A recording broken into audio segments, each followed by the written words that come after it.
지역성과 지역 특성에 대해서 말씀드리겠습니다. 우리가 이제 거래사례비교법이든 또는 수익환원법 또는 원가법 이런 것들을 적용을 할 때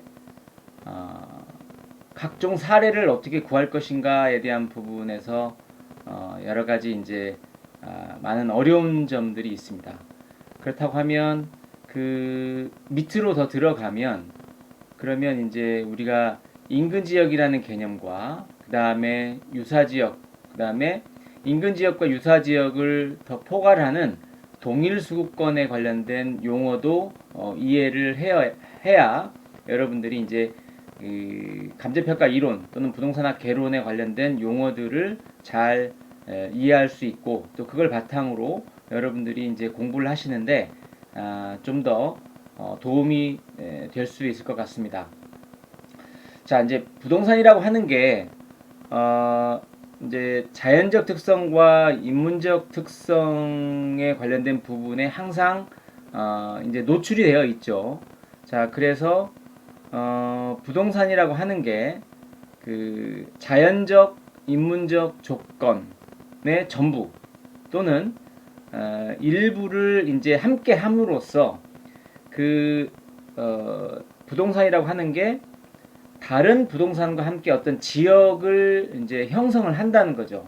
자, 그 지역을 형성을 하면서 상호 의존 또는 보완, 협동 또는 대체의 관계를 가지면서 사회적, 경제적, 행정적 위치가 이제 정해지는 겁니다.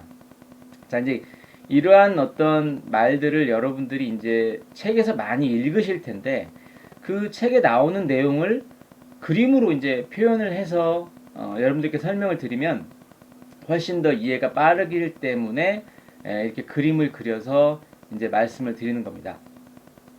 자, 이제 인근 지역이라고 하는 개념은 우리가 이제 이 제가 동그라미 빨간색으로 표현을 한 게 이제 이게 대상 물건이라고 보는 거죠. 그러니까 감정평가든 아니면 우리가 부동산을 그 이제 매매하거나 또는 또 전세를 하거나 월세를 하거나 하는 부분에 있어서는 특정 부동산이 이제 하나 결정이 되어야 하는 거죠. 그래야 평가를 하든 내가 뭐 사든 뭐 월세를 하든 전세하든 이런 부분이다 보니까 어떤 내가 구입하고자 하는 내가 또 살고자 하는 특정 부동산의 이용 상황을 내가 정했을 때 그 부동산은 그럼 어떻게 그 지역에서 어떤 위치를 점하고 있는지에 대한 부분을 이제 상대적으로 볼 수 있는 거죠. 자, 그래서 인근 지역이라고 하는 것은 대상 부동산, 대상 물건이 소재하면서 이 대상 부동산과 유사한 가격 형성 요인을 이제 같이 하는 부동산들이 모여 있는 하나의 집단을 인근 지역이라고 하죠. 자, 그래서 보통 거래 사례나 여러 가지 사례를 인근 지역에서 대상 부동산과 비교를 할 때는 거래 사례 비교법에서 특히 지역 요인 비교를 하지 않는 이유가 이제 그러한 이제 가치 형성 요인을 서로 공유를 하고 비슷하기 때문에 이제 인근 지역에서 거래 사례를 선택할 때는 지역 요인 비교를 하지 않는다 하는 게 이제 우리가 이제 감정평가 이론이든 이런 부분에서 그런 얘기가 나오는 겁니다. 자, 그러면 인근 그 부동산의 거래라고 하는 것이 반드시 대상 부동산이 소재하고 있는 지역에서 거래가 된다는 보장은 없습니다. 그러니까 우리가 부동산이 요즘은 거래가 많이 되긴 하지만 그것도 특정 아파트나 또 상가 뭐 이런 중심으로 해서 많이 거래가 될 뿐이지 실제로는 우리가 전체 부동산 그 필지수나 아니면 전체 부동산 수 중에서 극히 미미한 숫자만 연중 거래가 된다는 것이죠. 그러다 보니까 내가 알고자 하는 대상 부동산의 가치를 결정하기 위해서 인근 지역에서 거래 사례를 수집을 해야 되는데 이게 없을 수도 있다는 상황이 발생이 됩니다. 자, 그러다 보니까 이거를 대상 부동산에 속해 있는 그 인근 지역과 가격 형성 요인이 유사한 그 옆에 동네로 가서 이제 사례를 보는 거죠. 거래 사례나 이런 부분들이. 자, 그래서 유사 지역이라고 하는 부분은 대상 부동산은 속해 있지 않지만 이 대상 부동산과 유사한 가격 형성 요인을 가지고 있는 어떤 지역의 어떤 그 집단을 이제 유사 지역으로 보는 것이죠. 자, 그래서 이제 이 인근 지역, 그러니까 대상 부동산이 소재하고 있는 지역에서 거래 사례를 수집하지 못하는, 그러니까 거래 사례의 수집 범위를 유사 지역으로 넓혔을 경우에는 이 부분이 이제 그 지역 요인의 비교라고 하는 부분이 이제 필요한 거죠. 지역 요인의 비교가. 자, 그래서 가격 형성 요인이 유사하지만 동일하지 않기 때문에 이제 이런 부분들을 서로 비교를 해야 된다. 자, 그래서 그 지역에 대한 격차가 어느 정도 있다고 하면 보정을 해줘야 되는 그런 지역 요인 비교의 필요성이 있는 부분이 이제 거래 사례 수집을 넓히는 과정에서 필요한 부분이 되겠습니다. 자, 그러면 인근 지역과 유사 지역은 이렇게 뭐 두 개 또는 소수 몇 개밖에 안 되는 것이냐? 자, 그런 건 아니고 이 유사 지역이라고 하는 것이 단 한 개의 지역이 아니라 이 유사 지역보다 좀 더 작은 유사 지역 또는 이 유사 지역보다 더 큰 유사 지역이 더 있을 수 있죠. 자, 그래서 이러한 인근 지역, 유사 지역을 모두 다 포함시키는 개념이 동일 수급권의 개념이 되겠습니다. 자, 이제 왜 이렇게 동일 수급권의 개념이 필요하냐면, 자, 골프장을 예로 들어보면 골프장은 적어도 18홀 규모를 가진 골프장은 토지 면적이 한 30만 평이 필요하게 됩니다. 30만 평 정도 필요하는데 적어도 한 100만 제곱미터 이상의 면적이 필요한 거죠. 제곱미터라고 보면. 그렇다고 하면 골프장이라고 하는 것이 이런 우리가 일반적으로 단독주택 또는 아파트, 뭐 연립, 다세대, 뭐 다가구 이런 것처럼 바로 인근에 있을 수도 있지만 대부분이 그 골프장의 특성상 그 지역을 달리하는, 예컨대 시군구를 달려야 된다든지 아니면 도를 달려야 된다든지 이런 식으로 해서 굉장히 먼 지역이 이제 그 동일 수급권의 대상이 되는 거죠. 자, 그러다 보니까 이런 골프장을 평가할 때는 이 대상 골프장의 특성이 어느 정도 파악이 됐을 경우에 그거와 진짜 유사한 또는 지역적으로 또는 뭐 수도권에서 접근성 아니면 다른 지역에서의 접근성 이런 것들을 고려했을 때 이 유사 지역이나 동일 수급권의 범위가 굉장히 넓어진다는 것이죠.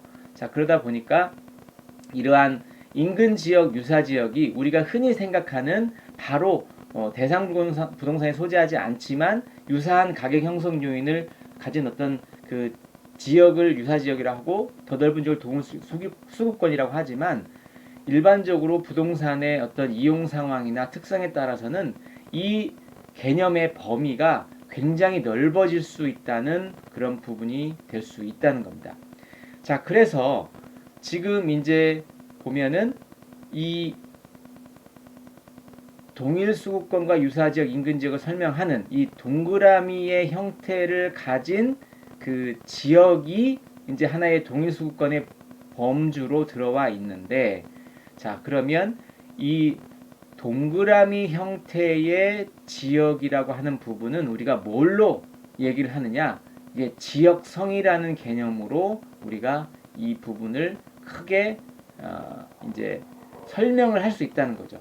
그러니까 이 지금 보는 지역은 동그라미의 지역성을 가지고 있다. 지역성이 있다. 동그라미 지역성이 있다. 이런 개념으로 우리가 용어를 사용을 해야 되겠죠. 자, 그럼 반면 이쪽으로 넘어가면 여기는 또 다른 토지의 이용 상황을 갖고 있는 거죠. 자, 예컨대 그 별 모양의 그 특성을 가진 지역성이죠. 지역성을 가진 하나의 인근 지역, 유사 지역, 그 다음에 그 두 개를 포괄하는 동일 수급권의 개념이 나올 수 있죠. 자, 그러면 이 지역을 총괄적으로 얘기를 하다 보면 결국은 별 모양의 지역성을 가지고 있다 하는 부분이죠. 자, 그러면 이 둘, 동그라미와 별표의 어떤 지역성을 서로 비교할 때는 서로 얘기할 때는 이 부분에서 우리가 뭐가 나오냐? 지역 특성이라는 개념이 나오게 된다는 거죠.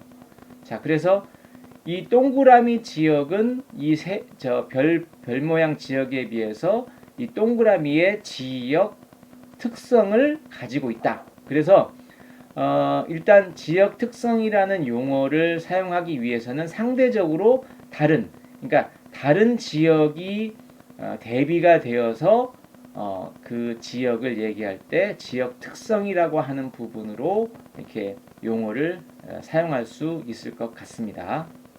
자, 그래서 여러분들이 이제 이런 감정평가 이론이든 부동산학 개론에서 얘기하는 인근지역, 유사지역, 동일수급권, 그 다음에 지역성과 지역 특성의 개념을 여러분들이 이해를 하시면 좋을 것 같습니다. 자, 그 다음에 이제 이거를 그 그림으로 보시면, 자, 이게 이제 강남 쪽에 그 서울 강남구의 일부 지역을 위성사진으로 이제 본 부분인데요. 자, 보시면 이 블럭 단위로 또는 도로를 중심으로 해서 지역성을 달리하고 있습니다. 지금 여기 보시는 2호선 라인은 우리가 많이 얘기하는 테헤란로를 따라서 있는 부분입니다.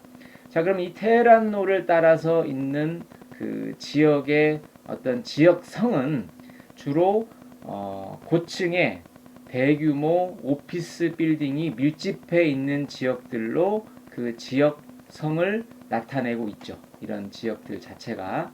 자, 그래서 여러분들이 이제 뭐 경제적인 관련 그 뉴스나 이걸 보도를 보실 때 이제 그 상공에서 찍은 화면들이 이제 그 테헤란로를 중심으로 양쪽에 대규모 오피스 빌딩이 밀집해 있는 지역들을 이제 볼 수 있을 것 같습니다. 자, 반면에 이쪽 블럭을 보시면 작은 토지 이용의 밀집이 보여지는 특성을 가지고 있죠. 자, 그래서 이 부분은 이제 지역적으로는 뭐 단독 또는 저층의 주상 복합 지대가 형성되어 있는 부분이고, 자, 그 다음에 이제 이쪽으로 넘어오시면 여기 보면 대규모 아파트 단지로 형성이 되어 있는 그런 지역성을 가지고 있습니다.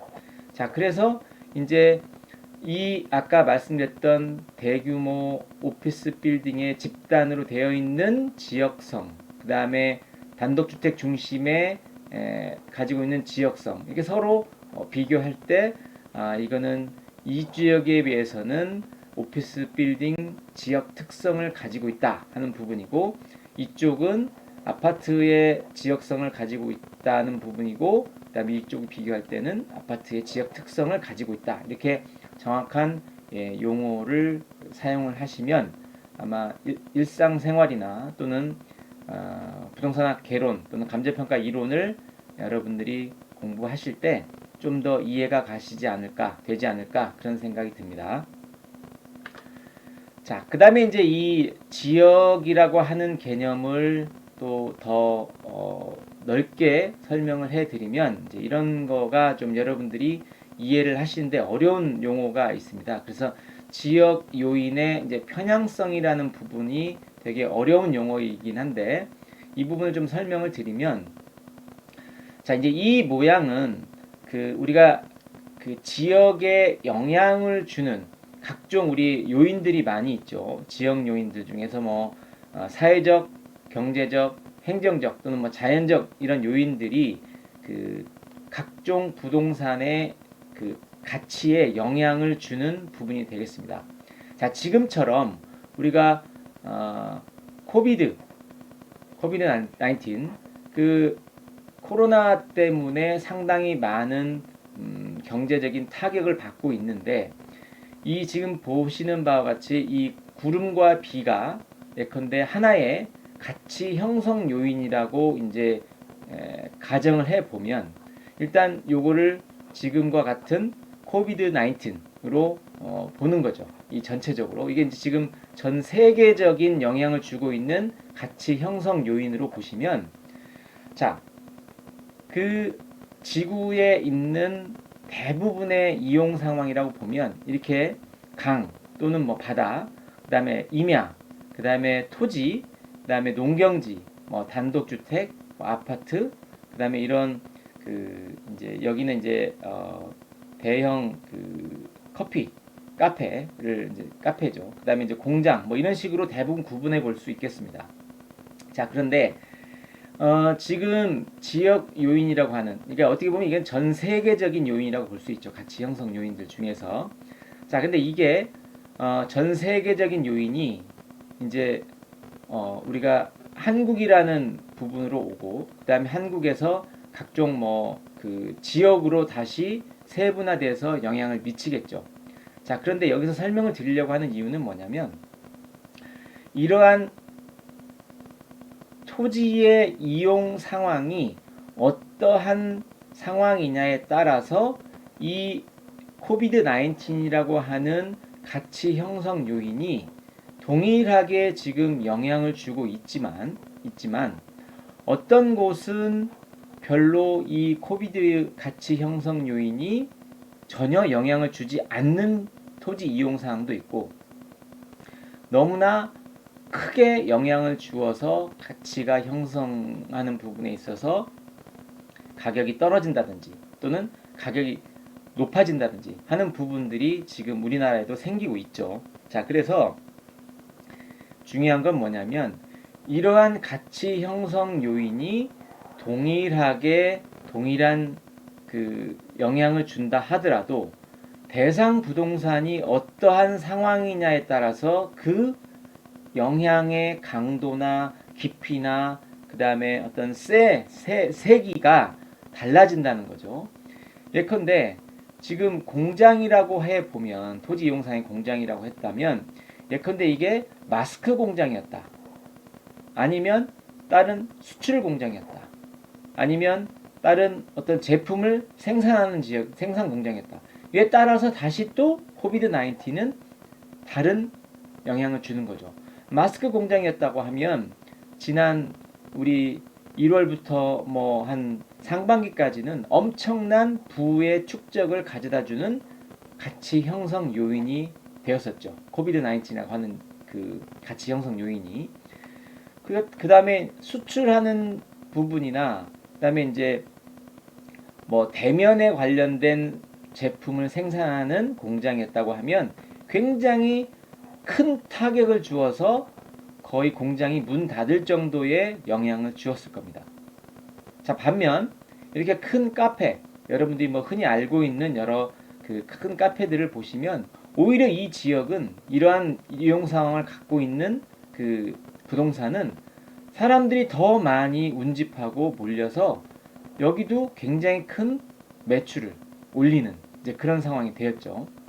자, 아파트라고 보면 우리나라는 좀 다르긴 하지만 지역별로 또 이제 이 코비드 19하고는 큰 관계가 없이 정부의 부동산 정책에 따라서 이 부분이 상당히 영향을 많이 줬습니다.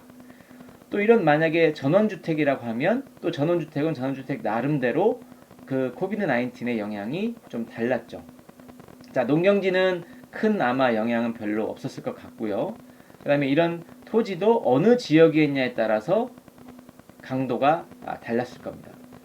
자, 그러면 이 또 임야라고 하는 산 같은 경우에도 코비드 19에 관련된 부분이 그렇게 큰 영향이 없었고, 물론 이건 이제 뭐 강이나 바다는 더 큰 의미가 없는 이제 그런 부분이 될 수 있었겠죠. 물론 이제 고기를 잡아서 수출하는 부분들도 좀 영향이 있었겠지만, 자, 그래서 이렇게 동일한 수준의 가치 형성 요인이 각 토지의 이용 상황별로 동일하게 영향을 준다 하더라도 이 토지의 이용 상황이 어떠했느냐, 이건 이제 개별적인 이용 상황이지만 어떤 아까 봤었던 인근 지역이나 유사 지역이나 동일 수도권으로 그 범위를 넓히다 보면 그 영향의 강도는 서로 다르다는 거죠.